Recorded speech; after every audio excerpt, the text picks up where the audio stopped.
Le regalé un piso de 295,000 euros a mi hijo.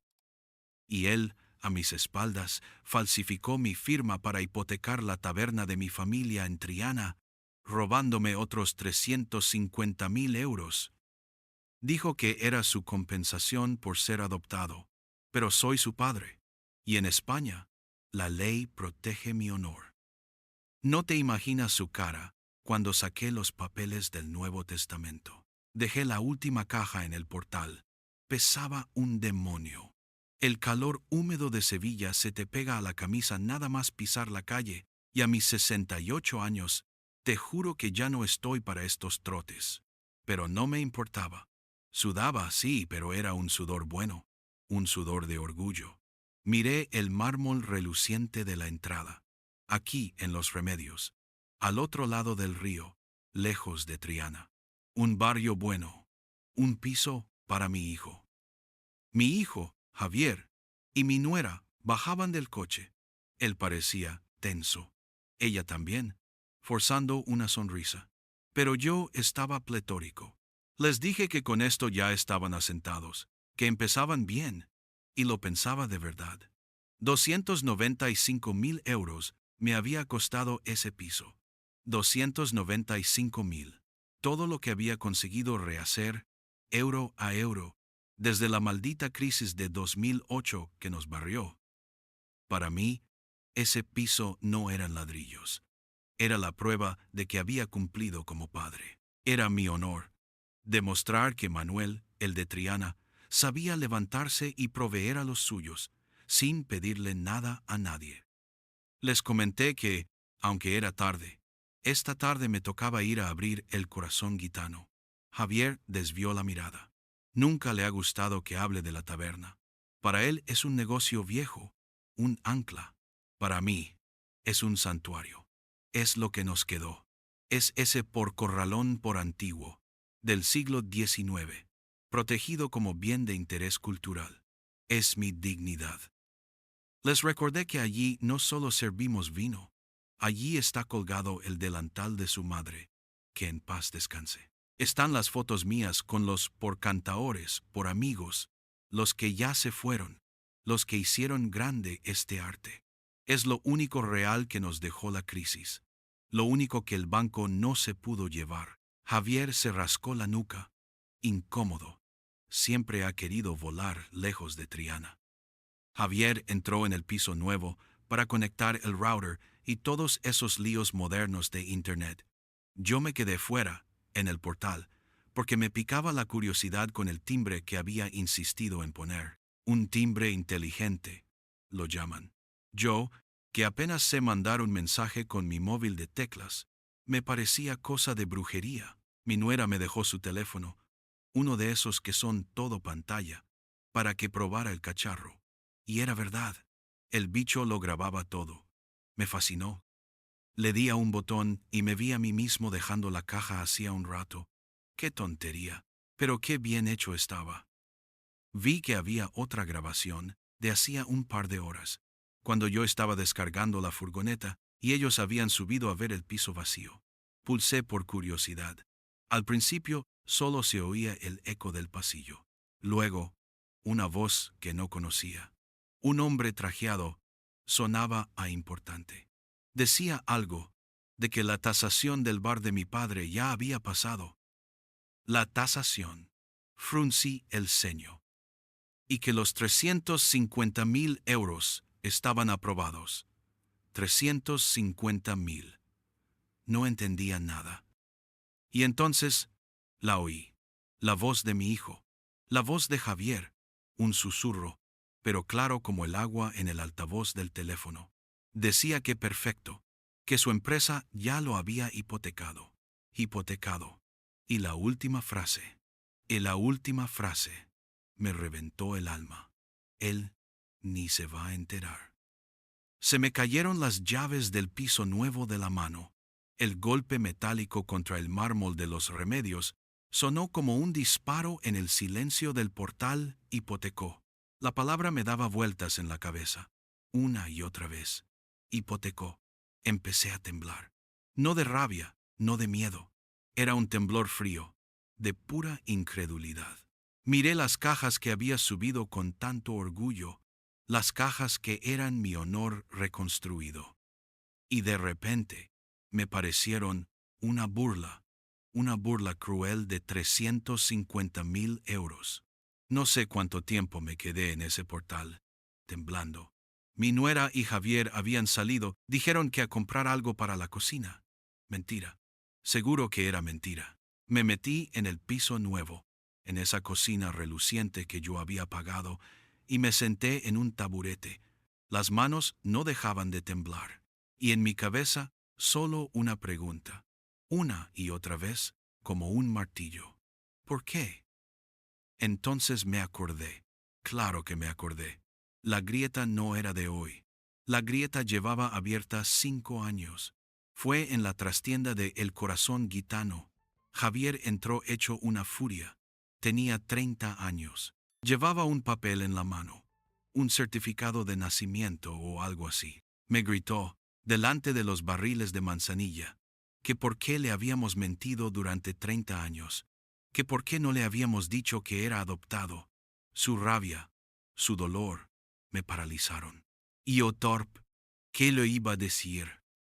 Le dije la verdad, mi verdad, que era nuestro hijo, que lo habíamos querido desde el primer día, y que eso era todo, que no había nada más que decir. Pero para él no fue suficiente. Ese día, algo se rompió. Él empezó a mirarme diferente, como si yo le hubiera robado algo. El temblor se me fue pasando, y se convirtió en otra cosa, un frío que me subía desde el estómago. ¿Por qué? Volví a recordar.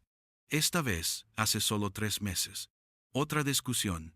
Javier vino a verme a la taberna, desesperado. Me dijo que su negocio, esa por startup porque yo nunca entendí, se había ido al traste, que necesitaba 40,000 euros para pivotar, o no sé qué palabra moderna usó, y 7,200 más para una terapia intensiva. ¿Terapia? Me dijo que le había arruinado la vida con la mentira de la adopción y que ahora tenía que ayudarle a arreglarla. Y yo salté. Te lo reconozco. Estaba hasta el cuello cerrando la hipoteca de ese mismo piso, el de 295,000 euros. Un techo para él y su familia. Y él me venía con terapias. Le dije que la terapia era para débiles, que dejara de soñar y trabajara en algo real, como había hecho yo. Que yo me levanté solo después de que el 2008 me barriera todos los ahorros y que me había aferrado a la taberna, a lo físico, y que así se salía adelante, trabajando. Ahora en esta cocina vacía y lujosa, lo entendí todo. Até los cabos, la grabación del timbre, mi negativa a darle el dinero de la terapia, su obsesión con que yo se lo debía. Dios mío, él no veía este piso como un regalo, lo veía como una obligación, como una pequeña parte de lo que yo le debía por haberle mentido. Y la hipoteca de la taberna, era él, cobrándose el resto, 350,000 euros de por compensación por robada. Sentí un mareo. ¿Y ahora qué? ¿Qué iba a hacer yo? ¿Salir a Triana y contar esto? ¿Contar que mi propio hijo me había hecho esto? El por qué dirán. La vergüenza me ahogaba más que la estafa.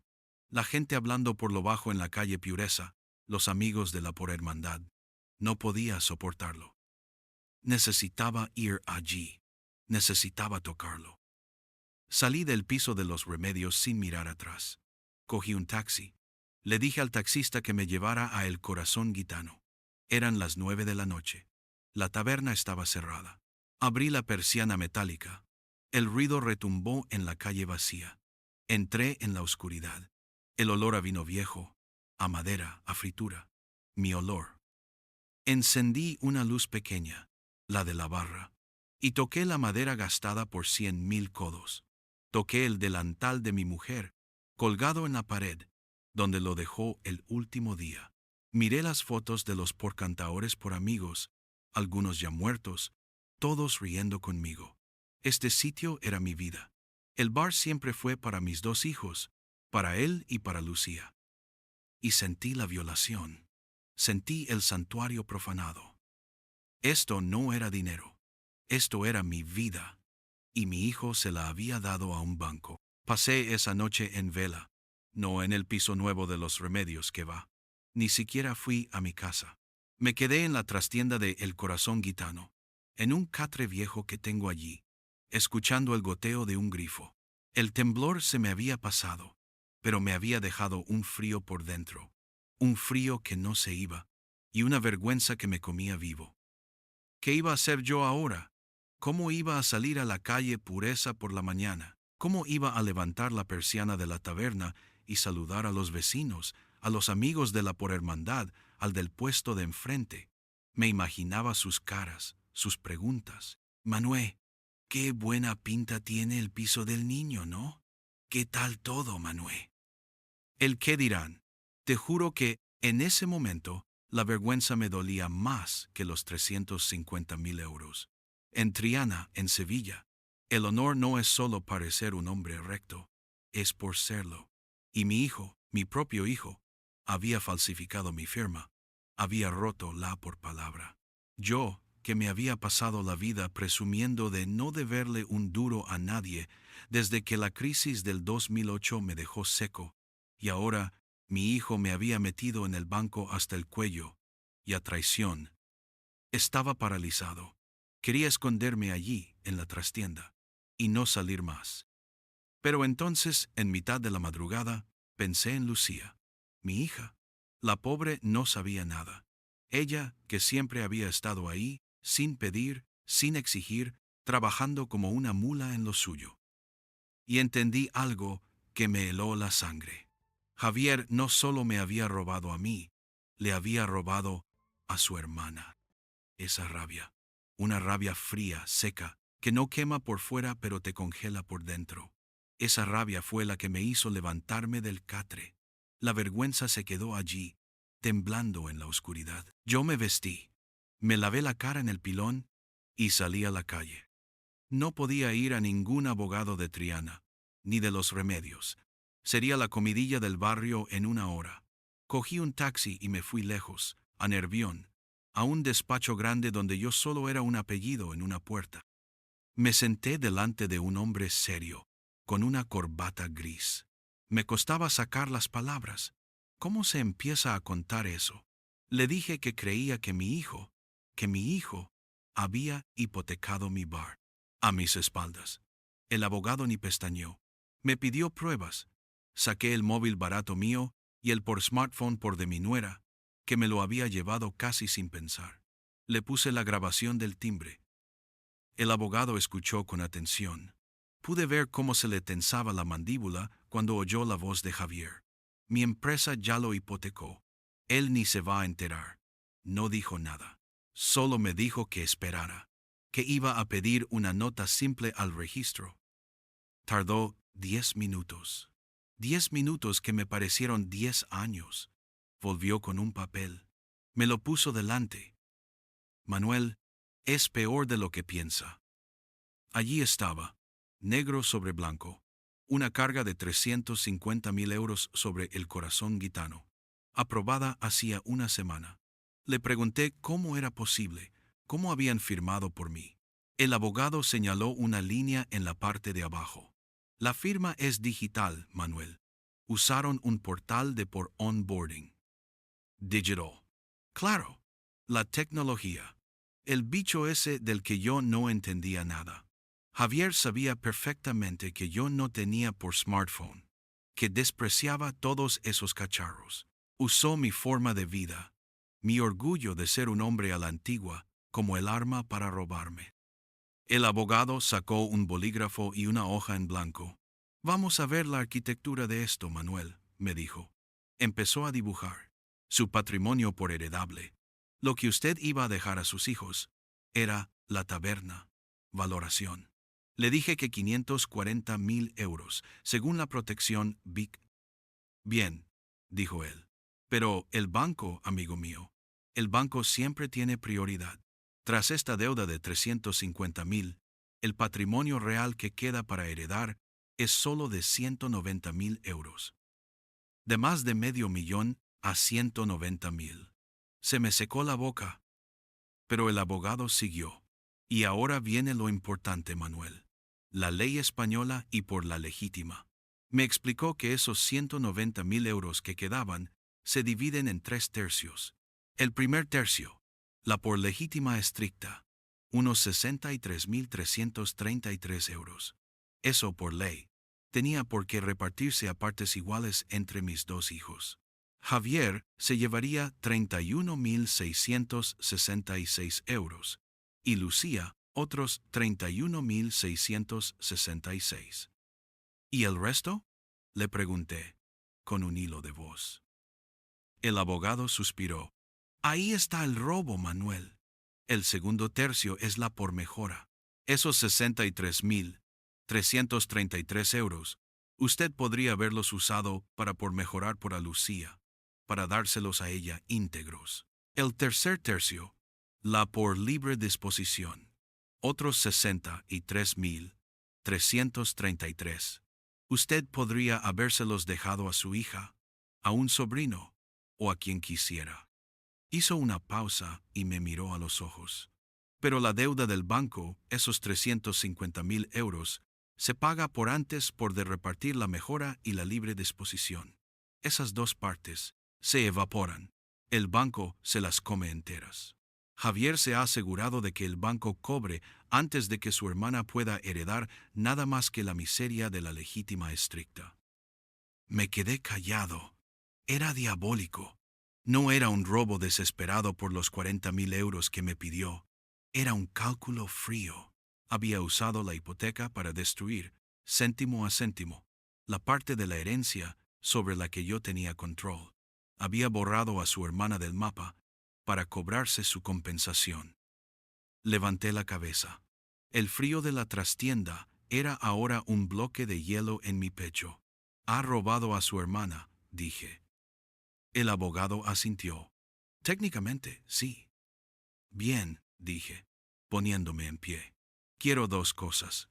La primera, denunciar esa firma digital.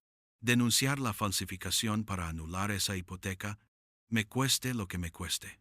Y, la segunda, saque los papeles para cambiar mi testamento. Todo lo que la ley me permita quitarle a Javier, todo. Quíteselo. Hoy mismo. Salí del despacho del abogado en Nervión con 2 carpetas bajo el brazo. Una era la denuncia, la otra, mi nuevo testamento. La rabia fría seguía ahí, pero ya no había dudas, ni vergüenza. Solo una cosa que hacer. No iba a montar un espectáculo en la calle, ni en el piso nuevo de los Remedios, ese monumento a mi estupidez. Si esto se tenía que hacer, se haría en mi casa, en el único sitio sagrado que me quedaba. Ese lunes por la mañana, con la persiana del corazón gitano todavía echada, los convoqué a los dos, a Javier y a Lucía. Lucía llegó la primera, como siempre, mi hija, 33 años, y la misma mirada buena de su madre. Venía preocupada, claro. Me preguntó qué pasaba, por qué esa cara, por qué en la taberna a puerta cerrada. Le dije que esperara a su hermano. Solo con verla, tan inocente, tan ajena a todo, se me revolvía el estómago de pura ira. Él no solo me había robado a mí, le había robado a ella. Javier llegó tarde. Entró en el porcorralón por en penumbra con ese aire que le había salido últimamente, a la defensiva, como si el mundo le debiera algo. Vio a su hermana, me vio a mí de pie detrás de la barra, y supo que no era una reunión familiar. El aire se podía cortar. No malgasté el tiempo, no hice acusaciones. En Andalucía, a veces el silencio es la peor bofetada. Puse mi móvil barato sobre la barra de madera. Lo conecté a un pequeño altavoz que usamos para poner flamenco, y le di al play. El silencio de la taberna cerrada hizo que la grabación sonara como si estuviera pasando allí mismo. Primero, el eco del pasillo de los Remedios. Luego, la voz del hombre trajeado hablando de la tasación, de los 350,000 euros aprobados. Y entonces, nítida, la voz de mi hijo, la voz de Javier, susurrando que su empresa ya lo había hipotecado, que yo ni me iba a enterar. Oí a Lucía ahogar un grito. Se tapó la boca con las dos manos. Sus ojos, llenos de lágrimas y de horror, no se apartaban de su hermano. Javier se quedó blanco. Blanco como el mármol del portal donde lo había grabado. Intentó balbucear algo, que eso no era lo que parecía, que era un malentendido. Pero la grabación era demasiado clara, y entonces, al verse acorralado, explotó. Fue peor que el robo. Empezó a gritar. Que yo qué derecho tenía a juzgarlo. Que yo le había mentido primero. 30 años. 30 años llamándome papá sin saber la verdad de su vida, que era adoptado, que le había robado su identidad. Me gritó que eran 350.000 euros comparados con eso. Me echó en cara la terapia. Los 7.200 euros que le negué para curar la herida que por le había hecho. Me echó en cara los 40.000 euros de su proyecto fallido. Me dijo que siempre lo había tratado como a un segundón, que todo era para Lucía, que esto no era un robo, que esto era solo una por compensación. Ahí me rompí. Dejé que terminara. Y cuando se hizo el silencio, solo roto por el llanto de Lucía, hablé. Por primera vez en 3 días, noté que la voz me temblaba.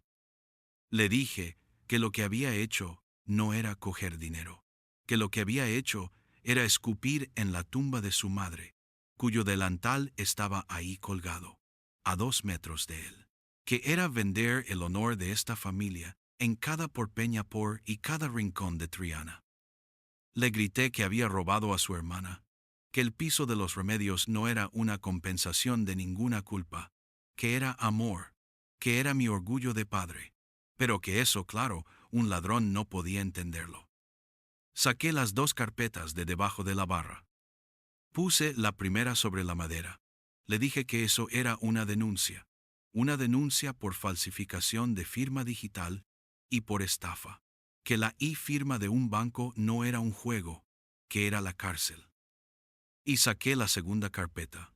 Le dije que eso era mi Nuevo Testamento, que, gracias a Dios y a la ley, ya no podía tocar la parte de su hermana, pero que la mía, de la mía, recibiría solo la por legítima estricta, ni un céntimo más. Le dije que había perdido su derecho a esta casa, a este apellido y a mi respeto. Ha pasado medio año. Qué rápido y qué lento, te lo juro. 6 meses desde esa reunión en la taberna. Es Jueves Santo. La por madrugá está al caer. Triana entera huele a incienso y a azahar, y el corazón gitano está lleno a reventar. La gente apura la última copa antes de ir a ver pasar a la Esperanza por el puente. Yo sirvo vinos. Doy palmas en el hombro. Sonrío. Pero la sonrisa no me llega a los ojos. Me lo noto yo, y me lo notan los de siempre. Mi mirada es más dura, más triste. ¿El lío? Se arregló. Vaya si se arregló. El abogado fue una máquina. Cuando Javier vio la denuncia por falsificación, cuando entendió que las pruebas del por onboarding por digital eran claras, cuando se vio con un pie en la cárcel, se derrumbó. No por arrepentimiento, no, por miedo. Tuvo que ir al banco y firmar una confesión completa. Declarar ante el juez que había falsificado mi firma digital, que yo no sabía nada, que había abusado de mi confianza y de mi analfabetismo tecnológico. Vicio de consentimiento. Lo llamó el abogado. Una vergüenza. El banco, viéndose en un lío gordo de imagen y un juicio perdido, anuló la hipoteca por in extremis. Javier se libró de la cárcel por los pelos. Pero el testamento. El testamento se quedó exactamente como yo lo dejé. La por legítima estricta. Y nada más. Y entonces, en mitad de todo el jaleo del Jueves Santo, con la taberna que no cabía un alfiler, se abrió la puerta. Era él, Javier. Se quedó parado en la entrada, como si dudara. Te lo juro, fue como en una película de esas malas. La guitarra flamenca que sonaba de fondo paró. El que cantaba, el chato, que es amigo mío de toda la vida, se cayó a media letra. La gente se dio la vuelta. Mis amigos, los porcantaores por de la por hermandad, los viejos de la barra, todos se giraron a mirarlo. Nadie dijo nada, ni una palabra, pero esas miradas frías, de desprecio. En Triana, el silencio mata más que un puñal. El por qué dirán por no es un rumor, es una sentencia. Javier aguantó la mirada un segundo, 2. No pudo más. Se acercó a la barra, rápido, sin mirarme a la cara, que yo no se la habría sostenido. Dejó un sobre de papel encima de la madera mojada. Dentro, supongo, estaba el primer pago de los gastos del abogado, como habíamos acordado. Y se fue. Salió de la taberna con la cabeza gacha, abriéndose paso entre la gente que lo miraba como si fuera un fantasma. Esa fue su verdadera condena. La vergüenza pública. El barrio entero viéndolo salir de mi casa como un ladrón. Esa noche, cuando cerré la persiana, ya de madrugada, me metí en la trastienda. Estaba agotado. El incienso se había colado dentro y se mezclaba con el olor a vino viejo. Vi el delantal de mi mujer, colgado en el clavo de siempre. Y allí, solo, en la oscuridad del almacén, me senté en un saco de patatas y me rompí. Fue la primera y la única vez, desde que ella murió. Lloré en silencio, como un viejo, tragándome el ruido para que no me oyera nadie desde la calle. Pero no lloraba por los 350.000 euros, ni por el susto, ni por la estafa. Lloraba por hermandad, por rota. Lloraba por el hijo que había perdido para siempre. Hoy, Lucía es la que lleva las cuentas. Viene cada tarde después de su trabajo y se sienta conmigo en la trastienda, con el ordenador ese portátil suyo. Ella es ahora la copropietaria de la taberna, legalmente, ante notario. Ella es mi ancla. Con Javier, no hay relación. No existe. La sangre no lo es todo, te lo digo yo. Nos vemos en Navidad, y gracias. Por los nietos, claro, que no tienen culpa de nada. Un hola distante en el pasillo. Un adiós formal. Él sigue viviendo en el piso de los remedios. Ese piso que le regalé. Ahora es un recordatorio frío. Un palacio de lujo que le recuerda cada día lo que tuvo y lo que perdió. Me aseguré con el abogado de que no pudiera venderlo fácilmente. He aprendido una lección, a mis 68 años. He aprendido que el honor y la dignidad, lo que representa por corralón, hay que protegerlos con muros, y que a veces te duele el alma, pero tienes que levantar esos muros incluso contra tu propia sangre. Yo sigo aquí, levantando la persiana cada mañana, sirviendo mis vinos en Triana. Herido, sí, pero íntegro. Han pasado 6 meses. La taberna está a salvo, y mi hija Lucía, ahora copropietaria legal, es mi ancla y lleva las cuentas conmigo. Con Javier la relación está rota. El vínculo se quebró. Sigue viviendo en el piso de los remedios, pero nuestro trato es distante, mantenido solo por los nietos, que no tienen culpa de nada. He aprendido que el honor hay que protegerlo con muros, aunque duela, incluso de tu propia sangre. Mi consejo es que dejen sus voluntades claras en un testamento y jamás firmen nada sin entenderlo, por mucha familia que sea. ¿Alguna vez han tenido que elegir entre la lealtad familiar y lo que es justo? Un abrazo desde Triana, Manuel, 68 años.